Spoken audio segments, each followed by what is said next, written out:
বাবা তুই একটু আমার মেয়েকে একটু গাইডলাইন করে দিস না বাবা, আমার মেয়ে তোর সাথে কথা করতে যাচ্ছে। এবং আমার টার্গেট থাকতো যে আমি যদি ওই পড়াগুলো শেষ না করি তা আমি রাতে ঘুমাবো না, দরকার আমি খাবো না, বাট আমাকে ওটা শেষ করতে হবে। আমার ছেলে এই প্রতিষ্ঠানে অনলাইনে ক্লাস করার পরে সে একটা ভালো জায়গাতে গেছে।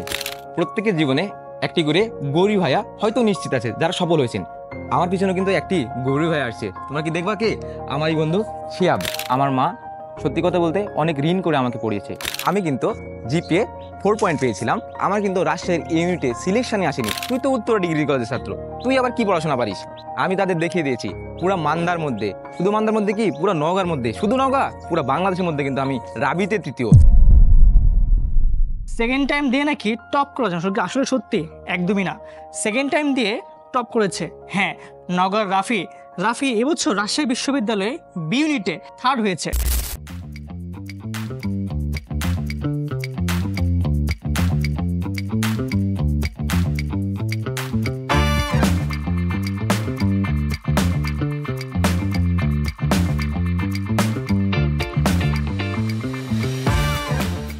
রাফি এমন একটা স্টুডেন্ট, যখন কিনা সে ফার্স্ট টাইমে অল্পের জন্য ডিউতে ফেল করলো, সেকেন্ড টাইম যতটা শুরু করলো, মানে ওর এমন একটা অবস্থা যে আসলে পড়ার কোনো টাইম টেবিল ছিল না, রাত নাই দিন নাই। এমন হয়েছে যে রাফি পাবলিক লাইব্রেরিতে বসে বসে পড়েছে। রাফি, তুমি একটু শেয়ার করতে সেটা কেমন ছিল আসলে? কি জি ভাইয়া, প্রথম দিকে আমার ইজিলি 8-9 ঘন্টা আসতো, তারপর ভাবলাম না, এটুকু আরও বাড়াইতে হবে, আমার দক্ষতা আরও বাড়াইতে হবে। সেক্ষেত্রে আমি পাবলিক লাইব্রেরির যে কথাটা বললেন ভাইয়া, আমি পাবলিক লাইব্রেরিতে যাওয়ার আগে রুমে 2 থেকে 2.5 ঘন্টা শেষ করতাম পড়া। 9টা থেকে লাইব্রেরি 5টা পর্যন্ত চলতো, সেক্ষেত্রে আমি 7 ঘন্টা ইজিলি ওখানে কভার করতে পারতাম। তো মোটামুটি আমার একদম সন্ধ্যার আগ পর্যন্ত 9 থেকে 10 ঘন্টা আমি পড়ে ফেলতাম, আর রাতে আমার রেগুলার 5 ঘন্টা চলতো, মানে 12টা পর্যন্ত চলতো। তুমি হচ্ছে এই যে পাবলিক লাইব্রেরি পড়াশোনা করতা বা সকালে ঘুম থেকে পড়তা, তুমি এর বাইরে আসলে কিভাবে আমাদের ক্লাসগুলো করতা? একটা বোর্ড ইউজ করতাম, যে বোর্ডে আমি মিনিমাম 10টা টপিক লিখতাম এবং খুব বড় বড় টপিকগুলো লিখতাম, যেগুলো শেষ করতাম। এবং আমার টার্গেট থাকতো যে আমি যদি ওই পড়াগুলো শেষ না করি তা আমি রাতে ঘুমাবো না, দরকার আমি খাবো না, বাট আমাকে ওটা শেষ করতে হবে। আর আমি ক্লাসগুলো করতাম আপনাদের লাইভ ক্লাস ঠিক শেষ হওয়ার পরেই, কারণ আমি দ্বিগুণ স্পিডে ক্লাসগুলো করে নিতাম। তুমি তো এই যে সেকেন্ড টাইমার ছিলা, তো সেকেন্ড টাইমার থেকে এই যে তুমি একদম থার্ড হইলা, তো তোমার আসলে ওদিন কেমন লাগছে? ভাইয়া অ্যাকচুয়ালি আমি বাসা আসার জন্য প্রস্তুতি নিচ্ছিলাম মেস থেকে, সেই মতে দেখি আপনার পোস্ট যে সেকেন্ড টাইমের রেজাল্টটা বের হয়েছে রাবিতে। তখন ভাইয়া আমি সিম্পলি রেজাল্ট বের করে আমি আগে দেখছি ভাইয়া আসলে আমার পাস আসছে কিনা, যেহেতু একটু ম্যাথ খারাপ হয়েছিল, দেখছি পাস। আমি জানতাম হয়তো 300 মধ্যে র্যাঙ্ক থাকবে। তারপর ভাই আমি র্যাঙ্ক চেক করে দেখি 3, গ্রুপ পজিশন দিয়ে আমি মানে হতভম্ব কিছুটা, যে আমি ভাবতাম হয়তো 300 মধ্যে আসবে, বাট সবার যে এক্সাম খারাপ হয়েছে এটা আমি কখনোই ভাবিনি। তখন দেখি ভাই গ্রুপ 3, আমার বিশ্বাস হচ্ছিল না। তখন আমি আপনাকে আগে ফোন দিই, ভাই আগে চেক করে বলেন আসলে কি এটা আমার রেজাল্ট নাকি।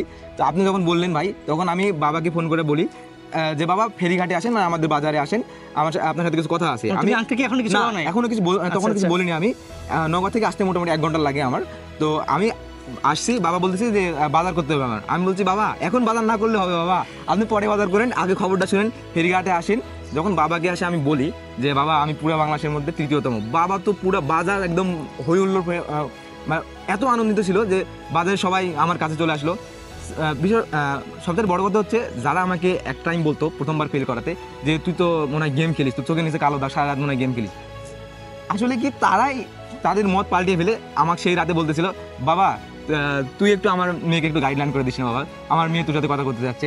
আবার পাড়া প্রতিবেশী যারা আমাকে বলতো তুই মানে কিছুই পড়ালেখা করতিস না, তারা আজকে দেখে বলে যে এই ছেলেটা আসলে রাতে পড়াশোনার কারণে শুকিয়ে গেছে, চোখের নিচে কালো দাগ পড়ে গেছে। বাট যখন আমি ফেল করেছিলাম তখন কাহিনীটা উল্টা ছিল। প্রত্যেকের জীবনে একটি করে গৌরী ভাইয়া হয়তো নিশ্চিত আছে যারা সফল হয়েছেন। আমার পিছনে কিন্তু একটি গৌরী ভাইয়া আসছে, তোমরা কি দেখবা কে? আমার এই বন্ধু শিয়াব, ঠিক গৌরী ভাইয়ের মতো। আমি যখন ডিমোটিভেট থাকতাম তখন আমাকে সে মোটিভেট করতো। শুধু কি তাই, আমি তার টাকা দিয়ে একটা ব্যাচ কিনা ছিল, যেটা সেকেন্ড টাইম ব্যাচ ছিল, আমি সেই ব্যাচেই ক্লাস করেছি। ও কিন্তু সেকেন্ড টাইম দেয়নি, বাট ও আমাকে কিন্তু গিফট করেছে সেকেন্ড টাইম ব্যাচটা, বিকজ একটু ক্রাইসিস চলতেছিল আমার তখন। ও আমাকে বলছে তুই পড়, যত টাকা লাগবে আমি দিব। আমার অ্যাডমিশন দাঁড়াতে যত টাকা লাগছে বেশিরভাগ টাকা ও আমাকে দিচ্ছে, যখন চাইছি ঠিক তখনই দিছে। আমার মা সত্যি কথা বলতে অনেক ঋণ করে আমাকে পড়িয়েছে। আমার মায়ের কথা যে বাবা আমি পড়ালেখা করিনি, বাট তোর যত টাকা লাগুক আমি তোকে টাকা দিব, তুই এই টাকা দিয়ে পড়াশোনা করিস। আমি আমার মাকে বলতাম মা তুমি আমার জন্য দোয়া করবো, আমি যেন ফার্স্ট ক্লাস হই। সত্যি কথা বলতে আমি যেদিন আমার রাবির রেজাল্ট হয়, আমি সত্যি নিজেই রেজাল্ট পাওয়ার পর আল্লাহকে স্মরণ করি। আল্লাহ মনে হয় আমার মায়ের দোয়াটা কবুল করে নিয়েছে, এবং আমি আমার সম্পূর্ণ রেজাল্ট শুধুমাত্র আমার মাকে উৎসর্গ করলাম। আমি বিশেষ করে মহসিন ভাইয়ের কথা বলি, স্পিচলেস, একদম স্পিচলেস। ভাই ইংলিশ ক্লাসগুলোই আমি সবচাইতে বেশি যদি মজা পাই, সবচেয়ে ইংলিশ ক্লাস করে মজা পাই, যেখানে আমি ইংলিশে ফেল করেছিলাম, বাট আমি ইংলিশ এত মজা পাইতাম ভাইদের ক্লাসে। আবার যদি বলি বাংলার কথা, সুফিয়ান ভাই, সবাই চিনো, তোমরা বাংলাদেশে সবাই চিনো, one of the best teacher. এটার সময় কিছু না বলাই আমার উচিত, বিকজ সবাই তাকে চিনে। এবং আমি যদি বলি জিকের জন্য আমাদের দুইটা মেন্টর কাজ করেছিল, একটা হচ্ছে ফাহাদ ভাইয়া আর আরেকটা হচ্ছে জুবাইর ভাইয়া। দুইজনেই অসাধারণ ক্লাস নিয়েছে, বিকজ আমরা তো জুবাইর ভাই চিনি, একটু মাসালা দিয়ে আমাদেরকে পড়াতে পছন্দ করে। আর ফাহাদ ভাই, লিজেন্ড ফাহাদ, সবসময় বলে ম্যাপ দেখে পড়ো বাবা, ম্যাপ দেখে পড়ো। আমার কিন্তু অনেক হেল্প হয়েছে, বিকজ আমি একটু ইন্টারন্যাশনাল জিকেতে খুবই কম পারতাম। যারা ভাবছো সেকেন্ড টাইম দেবা, তারা নিঃসন্দেহে চোখ বন্ধ করে তোমরা সেকেন্ড টাইম ব্যাচে ভর্তি হয়ে যাও আই এডুকেশনের সাথে। কেননা আমি রাফি তৃতীয় হয়েছি, নেক্সট টাইম তুমি ফার্স্ট হবা ইনশাল্লাহ। আমি কিন্তু জিপিএ 4 পয়েন্ট পেয়েছিলাম, আমার কিন্তু রাজশাহীর ইউনিটে সিলেকশনই আসেনি। আমি শুধু আল্লাহকে একটা কথা বললাম, আল্লাহ আমি পরিশ্রম করবো, দেওয়ার মালিক তুমি, আলহামদুলিল্লাহ।